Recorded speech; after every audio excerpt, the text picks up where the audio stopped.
has ever told you that you would fail at something, it has two things that can play in your mind. It can create fear, or it can create a tenacity, a faith, and the energy to go for it. And if you allow it to create the right kind of energy, you can actually accomplish great things. If you allow it to create an energy of fear and intimidation, you can actually miss great things. And so this is important that you know. And so we mentioned it last week, just in building a disruptive environment. I just wanted to talk about it again because it just created such energy with people communicating and speaking and talking about it.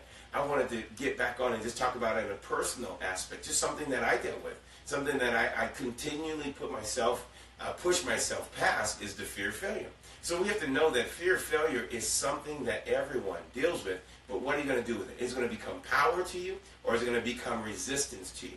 Is it going to become something that tells you to stop and quit? Or is it going to tell you to move on and let's go? And so I want you to know fear of failure, if it's in your life, it's power coming to you because your dream is big. Your dream is getting bigger and bigger, and you're getting intimidated by the dream instead of knowing that this dream is intimidating and I need to go forward. I need to move forward. The fear of failure is not just something that says, well, it's irrational.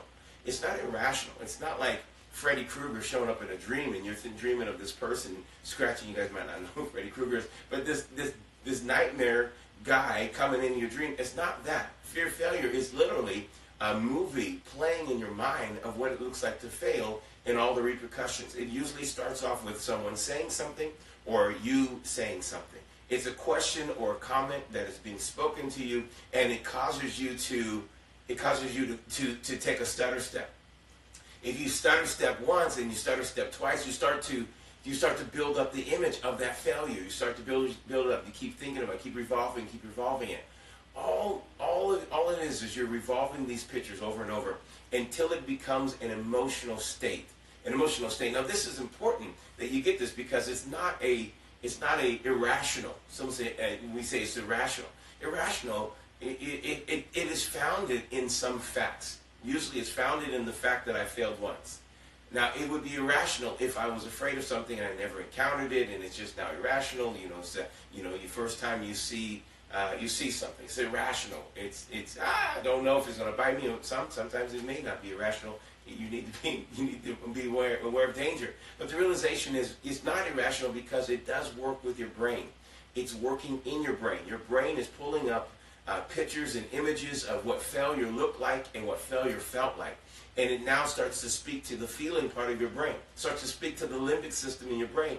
And it says, be afraid of this, run from this, flee from this, don't fight this. Run and flee. It literally locks you up, and it gets you to a place of fleeing instead of the place of fighting. And so you need to come to this place where you think, I can actually fight this. I can actually overcome this instead of run from this or escape this. And so the way you do that is simple. It's simple. And I shouldn't say it's simple, but it is simple. The way your brain works, the way your emotional brain works is it tells you thoughts and it's answering questions the whole time. It has a thought that is already going on, or a question. It was asked the question, what is this going to feel like when I fail? Then it tells you a bunch of pictures and images of when you were a cheerleader and you fell off the guys. They dropped you, or you failed at this, you failed at, and it starts to build all these things up, and it builds a emotional case for running.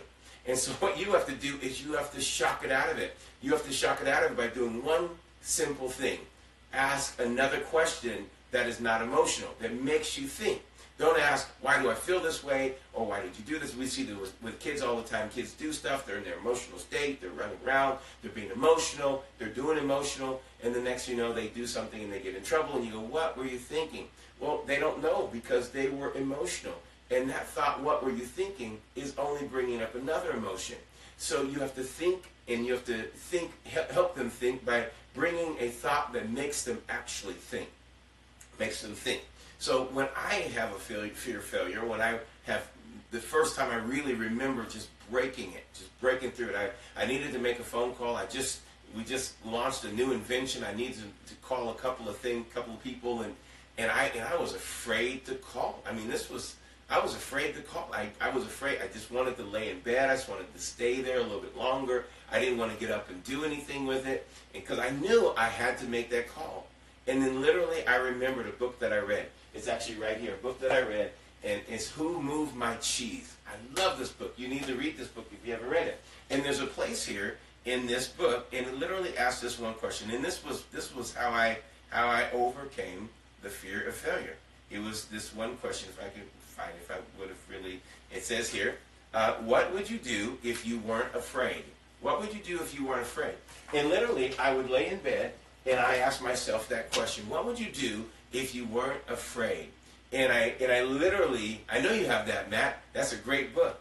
We need to continue to go to that book because there's so many things in it. And I asked myself when I'm laying in bed, I said, what would I do if I was not afraid? If I weren't afraid right now, what would I do? And then that makes my brain go from the emotional state to a cognitive state. So it moves from my limbic system, my emotional brain, to my cognitive brain.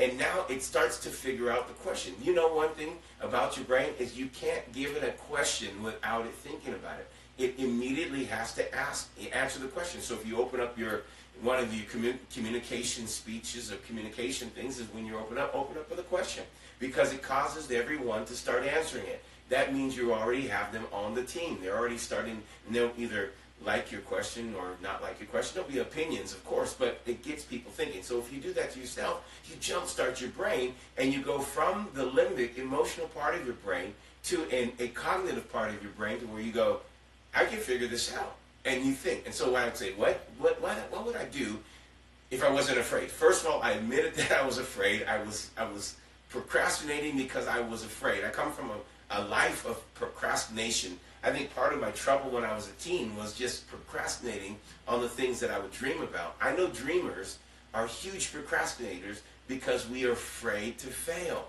We don't want to fail, and we don't want to have success to where we could fail. Fear of success is succeeding, and then maybe it's going to fail. So it's really rooted in another fear of failure. So we want to make sure that we are people that understand, if I want to get out of this, it's not just, you can muster that, but you have to trick your brain.